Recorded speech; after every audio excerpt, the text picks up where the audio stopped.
پاکستان کے خلاف یہی جنگ ہو رہی ہے.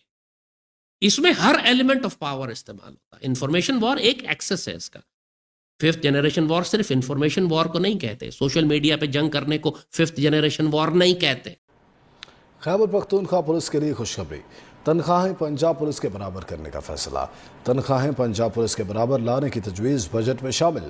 گریڈ 1 سے 16 تک کے اہلکاروں کی تنخواہیں پنجاب پولیس کے برابر کی جائیں گی. بہت تیز ہو گئی ہے. بی ایل ایف اور بی ایل اے جو ہے ان کے تابڑ توڑ حملوں کی وجہ سے پاکستانی فوج مکمل طور پر بوکھلا چکی ہے. راست میں لینے کی اطلاع ہے، جبکہ پاکستانی فوج کے ایک جو کوبرا ہیلی کاپٹر ہے اس کو بھی شاید نشانہ بنایا گیا ہے.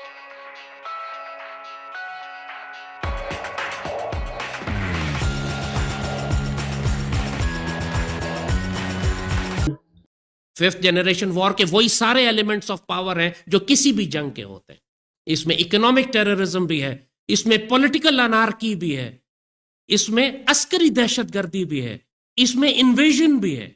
باہر کے ملکوں سے اس ملک پر حملہ کروایا جائے، جیسے اسرائیل اب شام پر حملہ کر رہا ہے، لیکن اس کے اندر وہ دہشت گردی بھی ہے جو جبہت النصرہ یا داعش یا دیگر کردوں کے ذریعے اور دروز ملیشیا کے ذریعے اس وقت شام میں دہشت گردی کروائی جا رہی ہے. پاکستان میں ہر رنگ اور نسل کا دہشت گرد بھی پیدا کیا گیا. جہنم کے کتے بھی پیدا کیے گئے، بلوچستان لبریشن آرمی کے دہشت گرد بھی، اور پھر ایک پولیٹیکل انارکی برپا کی گئی. ناپاک اور پلیت سیاسی حکمران لائے گئے، مسلط کیے گئے. وہ ساری پارٹیز جو خود سیپریٹسٹ ہیں، جو پاکستان کو ڈس انٹیگریٹ کرنا چاہتی ہیں. کوئی سندھو دیش بنانا چاہتا ہے، کوئی گریٹر پنجاب بنانا چاہتا ہے، کوئی بار بار خیبر سے لے کر حملہ کرنا چاہتا ہے ریاست پاکستان کے اوپر. یہ سارے ایلیمنٹس آف پاور جو ریاست پاکستان کے خلاف استعمال ہو رہے ہیں، اکنامک کولیپس سے لے کر ملیٹنٹ انسرجنسی سے لے کر آئیڈیالوجیکل کرپشن سبورژن سے لے کر پاکستان کی آرمی کے خلاف ایک خوفناک پروپیگنڈا جو پوری ریاست میں برپا کیا جا رہا ہے، نوجوان نسل کے ذہن خراب کیے جا رہے ہیں، یہ سب اسی جنگ کا حصہ ہیں جو ریاست پاکستان کے خلاف ففتھ جنریشن وار مسلط کی گئی ہے. جس طرح انہوں نے شام کو تباہ کیا ہے. شام کو اللہ نے مثال اور عبرت بنایا ہے پاکستانیوں کے لیے. اگر تم کو ابھی بھی سمجھ نہیں آ رہی کہ ففتھ جنریشن وار کیا ہوتی ہے، تو پھر تم اتنے اندھے گونگے اور بہرے ہو چکے ہو کہ شاید تم اس قابل ہو کہ تمہارے سروں کو کاٹ کر ان کے پہاڑ بنا دیے جائیں. دہشت گرد گروہوں کے ذریعے ریاست کو بالکل فیل کیا گیا، اور پھر باہر سے طاقتوں نے دخل دے کر امریکنز، اسرائیلیز، بد نصیبی سے ٹرکی بھی اپنے مفادات کے تحفظ کے لیے دہشت گرد گروہ شام میں اب بھیج رہا ہے.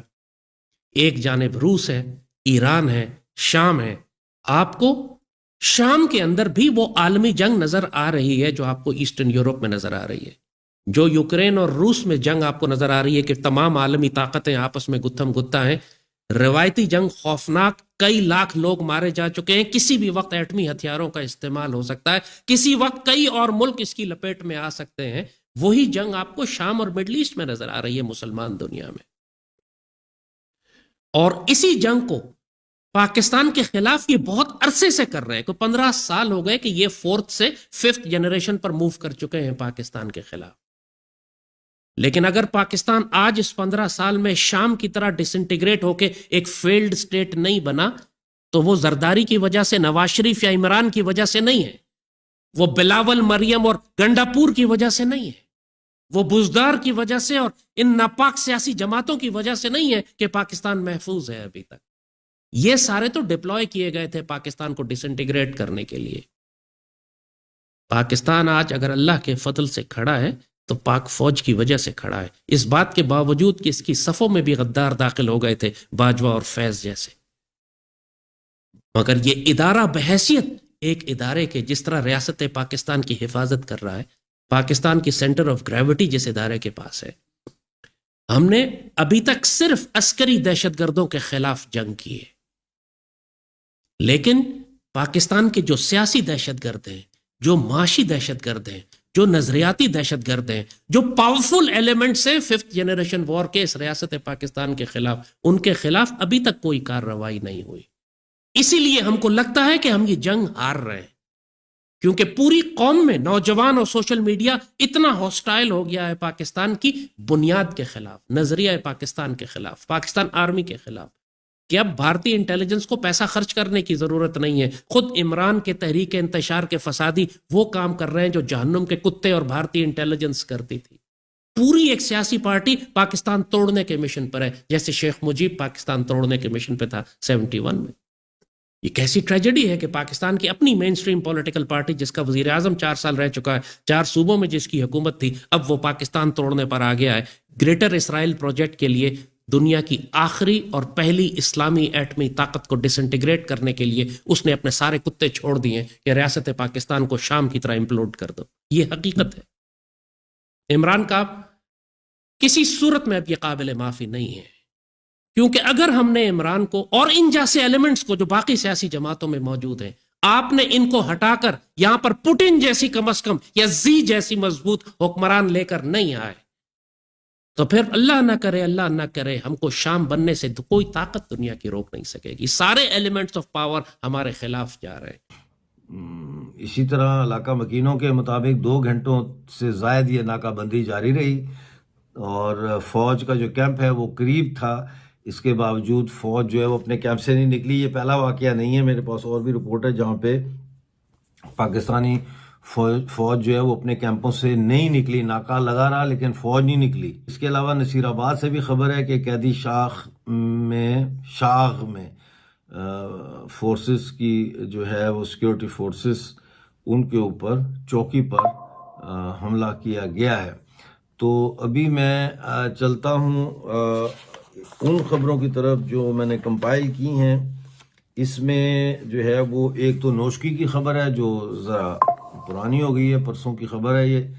اس میں حملہ ہوا نوشکی میں، شیر جان کے علاقے میں پاکستانی فوجی قافلہ پہنچا تو اس کے اوپر بلوچ سرمچاروں نے جب حملہ کیا تو اس میں کم سے کم 11 فوجی ہلاک اور زخمی ہونے کی اطلاع ہے. اس کے علاوہ جو ہے ہاں یہ بھی بتاؤں کہ یہ واقعہ اس وقت پیش آیا جب BLA علاقے میں ناکہ لگا کر چیکنگ کر رہی تھی. اسی طرح سورو مند کے علاقے میں مسلح سرمچاروں نے فوجی ٹھکانوں پر اچانک حملہ کر دیا، شدید فائرنگ اور کم سے کم 2 بڑے دھماکے سنے گئے. زبیدہ جلال تربت مند ہائی وے پر ناکہ کے دوران کئی گھنٹوں تک چیکنگ کا سلسلہ بھی جاری رہا. پھر گومازئی تمپ کیچ میں مسلح افراد نے پاکستانی فوج پر حملہ کیا ہے. رکھنی بارخان کے علاقے میں پاکستانی ڈیتھ سکواڈ اور مسلح سرمچاروں کے درمیان جھڑپ ہوئی ہے جس میں دونوں طرف سے کیجولٹیز کی اطلاع ہے. ایک اور خبر آئی ہے اس کی طرف آئیں گے، وہ 2 جون کا واقعہ ہے لیکن خبر آج ریلیز ہوئی ہے.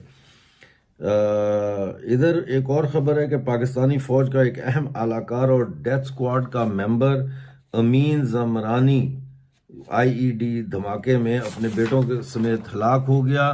پھر مناز بلیدہ میں نماز عید کے کچھ دیر بعد عبداللہ ولد سعید کو اغوا کر کے قتل کر دیا گیا.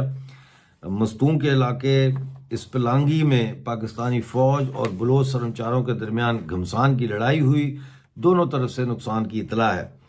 4 جون کو سندھو دیش ریولوشنری آرمی نے حیدرآباد میں نسیم نگر پولیس اسٹیشن پر گرنیڈ حملہ کرنے کی ذمہ داری قبول کی ہے. پسنی اور کیچ میں پاکستانی فورسز کے 9 افراد کو حراست میں لینے کے بعد جبری لاپتہ کرنے کی خبر ہے. اور نوشکی میں ناکہ بندی، بلوچ عوام نے سرمچاروں کو ٹھنڈے مشروبات پیش کیے اور سیلفیاں لوگ بنا رہے ہیں. وہ عام جو جس علاقے میں یہ ناکہ لگاتے ہیں وہاں کے لوگ جب آ جاتے ہیں باہر، وہ آ کے ان بلوچ سرمچاروں کے ساتھ سیلفیاں بنا رہے ہیں.